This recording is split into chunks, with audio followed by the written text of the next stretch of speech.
இல்லைங்க, நான் நீங்க சொல்ற மாதிரி இப்போ நீங்க இன்னொரு தரப்போடைய பாயிண்ட் ஆஃப் வியூ சொல்றீங்க. எனக்கு இவங்க சொன்னதை நான் காதால கேட்டுக்கிட்டேன்.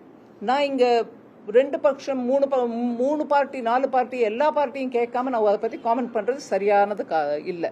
அதனால நான் இப்போ அதை பத்தி காமெண்ட் பண்ண முடியாது. இவங்க சொன்னதை நான் கேட்டுக்கிட்டேன். பட் வந்தது முக்கியமா இறந்தவர்களுடைய குடும்பத்தையும் அடிப்பட்டவங்களையும் பார்க்கறதுக்கு தான் வந்தேன். இதெல்லாம் நான் ஜட்ஜ்மெண்ட் பண்றதுக்கு வரல.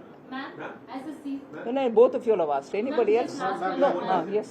There has been a lot of demand for CBI inquiry into this incident. You have visited all the places. You are very senior position. Do you think it's a quick case to hand over to CBI center looking into it? See, what is fit and what is not for me to decide now. I am here on a very well-defined mission to convey Honorable PM's concerns and to be sure that I've met up with at least a few of those families who have lost their close and near dear ones and the affected ones who are lying in the hospital. Beyond that, it's not my remit.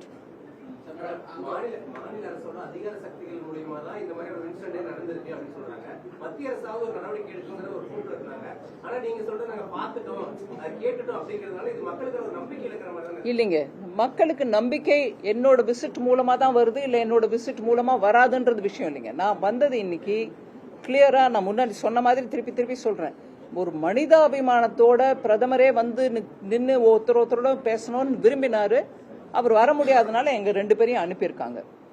ஆனா இப்ப நான் காதால கேட்டதை போய் அவங்க கிட்ட report தானே பண்ணுவேன். பண்றது என்னுடைய கடமை. ஆனா உங்களுக்கு நீங்க கேட்கிற விதத்துல கேட்கிற கேள்விக்கு இப்ப கொடுக்கறதுக்கு பதில் என்கிட்ட ஒண்ணும் இல்லைன்னு ஆனஸ்டா உங்களுக்கு சொல்றேன்.